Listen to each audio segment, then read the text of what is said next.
Part 2. Down in St Andrew, PinDizzie was sitting down in the forecross doing a chant for the return of his money. A restless night, he declared, for anybody who know where my money is. Midnight come, and that copper bite start to give off some heat like it is boiling. Plain as day. Lambert could see himself and Hattie standing up with she hand and she Kimble. Wait, you can let me see when that bag or not. Skin it out and let me see when there. Oh, this time she did hollering like she did want to wake the dead. Then he see the bony boy down in the monkey jump. And the bony boy searching up and down and the bag gone. He start to stalk and step through the trap. When he spin around, he twice bloodshot like Satan's son. Then he hear two people talking, and he step from behind a bush, and he toy and Lambert toy make four. Lambert jumped the same time. He head fly up so fast, he clap his head in one of Hattie's sleepers that was just above his head. Poor fella forget that he up on it the cellar. Poor Lambert, they dreaming. When he look at his watch, it the only 1 o'clock, and he couldn't get his eyes shut again. In the meantime, Hattie and she bed laying down and she shivering. She start to drop off, and quick saw Hattie they dreaming too. She dream how she see Lambert take up the bag, and out of the corner she eye, she spot the bony boy. He with a big rock in his hand going to clap it in Lambert's head. Hattie scratch off with some speed that she ain't had from the time she did going to primary school, and she jump on the bony boy. When he hit the ground, she did spread out on top of him, and his two hands did there stick out, and his fingers did flailing. Hattie said, "You come to take bread out my mouth today? You can see what God is serving." When Lambert realized that Hattie had the bony boy pinned down, he started to run. The dream cut, and the two of them tearing going up the Cart Road, and up behind them is these two black dogs.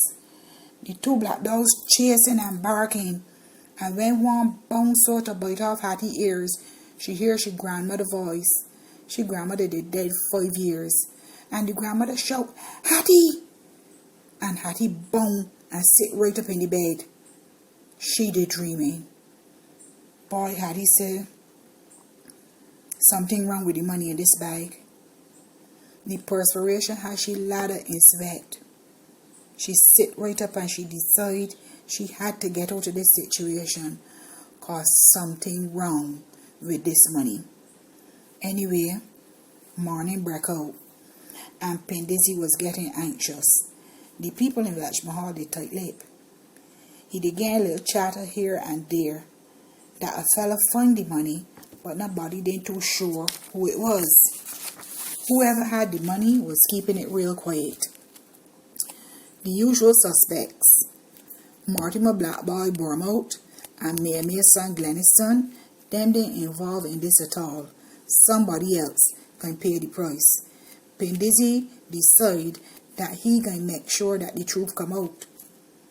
Monkey Spanner and Sundoggy searched the whole night for that money, but they may come across it. They even thought that size 1 did double cross the rest. Little did they know that size 1 get hurt in that accident, and he was hiding out at a woman up in Clifton Hill with a high fever. His fingers did swell so big that the man had space between them. He couldn't even hold nothing to eat. But the truth will out, cause PinDizzie believe in roots, and he got a good obeah man. Meantime, fingers round Nita table flying, nearly 6 pounds of the rice done pick, and Vi ups and said, "But whoa, wanna know, I got put in my 2 cents worth. My grandmother didn't know Hattie from the time she did little dumpling. She and a girl named Maybelline used to be up with my cousin Fillmore, and they would always walk the road and beg. Them used to beg PinDizzie for money too. But look, I still glad that they get the upper hand on he, cause PinDizzie always walking about skinny teeth like he roast horse. But I ain't got nothing more to say about that, because PinDizzie is a dangerous man. And I don't want nobody to say that I say nothing. I don't got nothing to say about nobody. And I like to keep my big mouth shut. Polly look at Vi out the corner she eye. And she turned and said, it's alright for you to talk foolishness, Vi. That bonny boy nearly lost his life for that money. And then the way that Shunnerfoot Lambert nor crooked Hattie should be able to spend it. Nita realized that she had to get this story under control before them start quarreling and get vexed and start picking at the one instead of picking she rose. So she continued. Anyway, in the stillness of the morning, a phone in Welchman Hall rang. Bring, bring, bring, bring. It was Hattie calling Isadora, trying to arrange a visit to Gregston, the obeah man from down in Dean's village. Hattie knows something wrong, but she didn't want to give up the money. She got big plans, so she can see if Gregston, the obeah man, could get the money cleansed. Isadora now know that Gregston does grease she hand real good when she bring new customers, so she gave Hattie the usual outline. You're gonna bring 4 black candles, 6 whole chickens, and $200, and be ready for 10 o'clock. I'm gonna drop you down there. So Hattie agreed, and off she went with Isadora to the obeah man. Hattie gone in. Gregston put she to sit down and step back out, and he gave Isadora 2 of the chickens, a $50 bill, and 2 packs of rice, and a pack of peas that he bring up from his cousin PinDizzie down in St Andrew when he went down last week. Boy, Nita house went up in an uproar. It takes you a good time to quieten down then. Polly, Vi, Albert, Selma, all of them had something to say. Nita, how you know about that? Polly asked. Nita laughed. And she said, me and Isadora tight. That rice wanna picking is one of the bags that Gregston gishy. Boy, Isadora, tell me.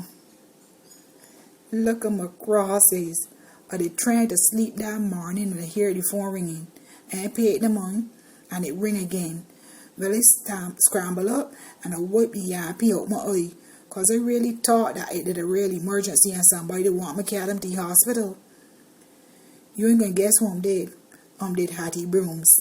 But I ain't hear she for a long time. So I thought now she can tell me that the worthless man she got had a heart attack and died.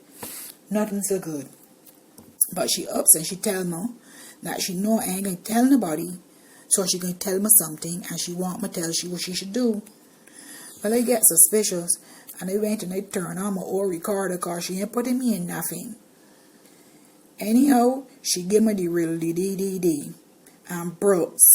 The tape run out.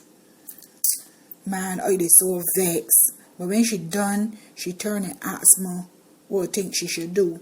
So I tell she, look, take $200 out the copper bag and bring and give me and get the necessities and we going down and see Gregston. Well, after Hattie left Gregston, he called PinDizzie because it couldn't be 2 copper bags that missing, not 2 copper bags full of money. And PinDizzie tell Gregston what to do. Hattie gone along upon the bus. And when the bus get near Holy and Son, she feel the same chill that she feel the night before. Hattie tongue stick in the roof of she mouth. Sitting down in Hattie kitchen, the same chill hit Lambert. His heart start to race. And the right hand stretched right out of it on the card and grab the copper bag. 1 foot move in front the next, and them 2 foot carry Lambert straight down to the bottom of 2nd Avenue. And Hattie they walking coming from the bus stop in a daze. Not a word was exchanged between the 2 of them. Cause Gregston listened to what PinDizzie said, and he light the candles upside down. And it tie up the tongue, and the 2 of them couldn't even say a word. I hear the walk every step down through Springvale, through Trap Half, and all the way to Bell Plain. Right up to PinDizzie shop counter and to put down the copper bag. They turn round without a word. It is only when they get coming back up Chapman Village that the voices come back. You know the lucky that Gregston blow them candles? Because PinDizzie, they intend for them to walk and go along eat scores and walk right in the sea. Nobody would have never seen the two of them again. Anyway, soft dumpling to scare away rice. But in this case, it bring rice for me. I'm going to eat peas and rice and bake chicken off of the head tomorrow self.